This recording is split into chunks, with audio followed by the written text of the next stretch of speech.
প্রতারণার ফাঁদ। মানুষ কতভাবে প্রতারণা করে তা কল্পনার বাইরে। এই কদিন আগে একটা বিষয় দেখছি, আবার নতুন করে এই জিনিসটা দেখতেছি। মানুষ বিভিন্নভাবে বিভিন্ন প্রতারণা করে, আর সেই প্রতারণা করার জন্য যে বিভিন্ন ধরনের ফাঁদ পাতে, সেই ফাঁদে যদি ফাঁদে যদি একবার পড়ে তাহলে আর তার রক্ষা থাকে না। তো এখন যে নতুন ফাঁদটা বেরিয়েছে, এটা হলো মেয়ে মানুষের ফাঁদ। ফাঁদের এক্সপ্লেইনটা করতেছি। ঘাস পালানো দ্বিধা। কোনো কারণে যদি ওই ফাঁদে পড়েন তাহলে আপনার মান, ইজ্জত, টাকা পয়সা কিছুই থাকবো না। কিভাবে ওটা ব্যাখ্যা করতেছি। ব্যাখ্যাটা হলো, একটা গল্প করে নিই আগে, নাহলে আপনারা বুঝবেন না, আর শেষ পর্যন্ত না দেখলে আরও বুঝবেন না। আর কয়েকদিন আগে আমার পরিচিত একজন আছে, ওই ফাঁদে পড়ছিল।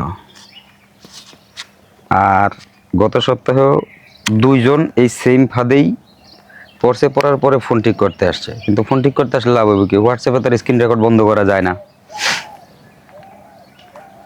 বিষয়টা হইতেছে যে কোনো অপরিচিত নাম্বার থেকে কল দিব।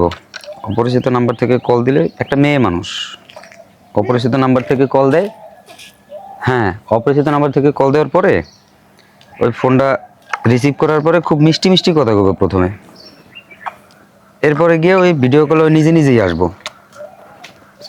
আসার পরে যার সাথে কথা কইবো তার চেহারাটা রাখবো, আর ওই নিজে ওর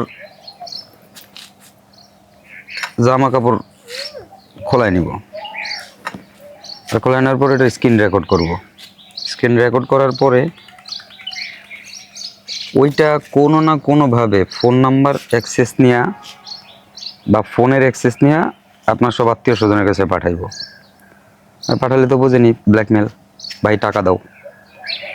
সো সবার কাছে রিকোয়েস্ট একটাই, যে অপরিচিত নাম্বার থেকে, সে যতই সুন্দরী মাইয়া হোক আর পোলাই হোক আর যাই হোক, অপরিচিত নাম্বার থেকে ভিডিও কলে সরাসরি আগে কেউ কথা বলবেন না।